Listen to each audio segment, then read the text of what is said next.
Hello friends, आपका स्वागत है मेरे चैनल पे। तो आज की वीडियो बहुत ही इंपॉर्टेंट है जिसमें मैं आपसे डिस्कस करूंगा गेट की लास्ट वीक की स्ट्रेटेजी। तो जैसे कि आपको पता है कि अब आपका गेट का एग्ज़ाम इस वीक के अंदर ही है और सैटरडे को आपका एग्ज़ाम है केमिस्ट्री की अगर मैं बात करूँ तो, और ऐसे डिफरेंट सब्जेक्ट का डिफरेंट डेट्स में। पर लगभग एक ही वीक आपके पास बचा है गेट के लिए। तो अब आपके मन में यही डाउट आ रहा है कि इस लास्ट वीक में आपको क्या करना चाहिए। तो उसके लिए मैं आपको कुछ 5-7 पॉइंट्स बताऊंगा। अगर आप उनका ध्यान रखते हैं तो मुझे लगता है आप लास्ट वीक की प्रिपरेशन अच्छी रहेगी और आपका एग्ज़ाम भी अच्छा जाएगा। तो चलिए शुरू करते हैं।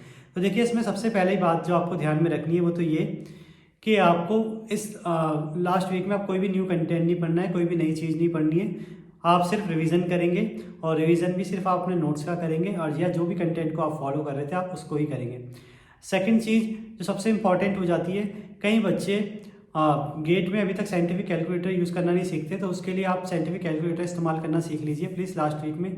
जो कि ऐसा होता है कि आप एग्जाम में जब जाते हैं तो साइंटिफिक कैलकुलेटर पहली बार देखते हैं तो आपको पता नहीं चलता कि कौन से फंक्शन किस चीज़ के काम आते हैं। तो उसका एक आप ध्यान रखिए। तो लास्ट वीक में आपकी ये भी जिम्मेदारी है कि आप साइंटिफिक कैलकुलेटर जरूर देख लीजिएगा। थर्ड, आप पूछते हैं कि आपको क्या रिवाइज करना चाहिए किस तरीके से। तो देखिए, गेट में आप अगर मैं फिजिकल की बात करूँ, फिजिकल केमिस्ट्री की, तो आप फॉर्मूले में ज़्यादा ध्यान दें, फॉर्मूले अच्छे से याद कर लीजिए।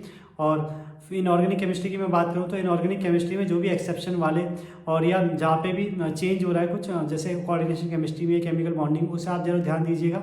और ऑर्गेनिक में नेम रिएक्शन अच्छे से देख लीजिए। जनरल केस में नेम रिएक्शन ही पूछी जाती है आपके गेट में। फोर्थ पॉइंट, इस बार का जो CSR नेट का पेपर आया था वो जरूर देख के चले जाना, क्योंकि CSR नेट के जो लास्ट ईयर के पेपर होते हैं उनसे 1 या 2 क्वेश्चन रिपीट होते हैं हमेशा गेट के पेपर में। तो ये ध्यान रखिएगा। तो आप जो अभी लेटेस्ट में हुआ है CSR नेट का पेपर उसको जरूर देख के चले जाना, उसके आंसर और उससे पहले जो है वो, यानी 2 आपको प्रीवियस CSR देख के जरूर जाना है नेट के पेपर। अब नेक्स्ट है एप्टीट्यूड। एप्टीट्यूड देखिए, जिन बच्चों ने बिल्कुल नहीं किया था वो कोशिश करें कि इस 4-5 दिन में आप रोज़ 2 घंटे एप्टीट्यूड देख के जाएं। एप्टीट्यूड में आप इंग्लिश को तो छोड़ ही दें, पर मैथ और रीजनिंग में आप अगर प्रीवियस ईयर गेट की क्वेश्चन देख के चले जाते हैं तो मुझे लगता है आपको हेल्प मिलेगी।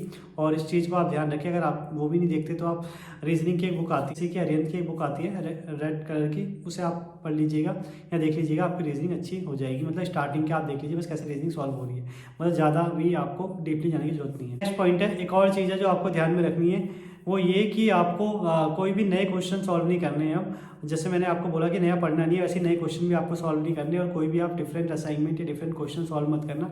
वो आपको कहीं ना कहीं आपका जो प्रिपरेशन है उसको बिगाड़ेंगे, क्योंकि कभी कभी क्या होता है आपसे नहीं हो पाते तो आपका कॉन्फिडेंस घट जाता है और वो इफेक्ट करता है आपके एग्जाम में। तो इसको आप ध्यान रखिएगा। और नेक्स्ट ये है कि आप गेट के प्रीवियस ईयर का पेपर देख के चले जाना, क्योंकि कभी कभी कोई कॉन्सेप्ट है जो बार बार रिपीट हो जाता है, तो इसका भी ध्यान रखिए। गेट का प्रीवियस ईयर भी आप देख के जाएंगे। और अगर आपने कोई टेस्ट सीरीज दी है तो अपनी गलतियां देख के जाना, क्या आप गलती करते हैं उसको एनालाइज करके भी जाना। और लास्ट मैं ये कहना चाहूँगा, देखिए वैसे तो ये लास्ट वीक है, अब इसमें आप बिल्कुल भी ऐसा मत सोचिए कि लास्ट वीक में आप कुछ चेंज करेंगे या कुछ हो सकता है। मैं ये कहूँगा अगर आपने पूरे साल मेहनत की है, अच्छे से किया है, तो लास्ट वीक आपका चाहे कैसे भी जाए, मतलब कम भी पढ़ाई हो या ज़्यादा भी हो, फिर भी मेरे को लगता है आपका पेपर अच्छा ही जाएगा। मतलब वही रिजल्ट आपको मिलेगा जो आपने पूरे 6 महीने या 1 साल तक प्रैक्टिस की है।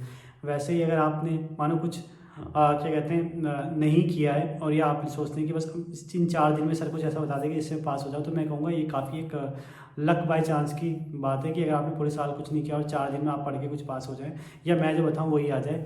तो इसलिए मैं कहूँगा ऐसी कोई चीज़ नहीं है जो आपको आप 4 दिन में पास करवा सकती है।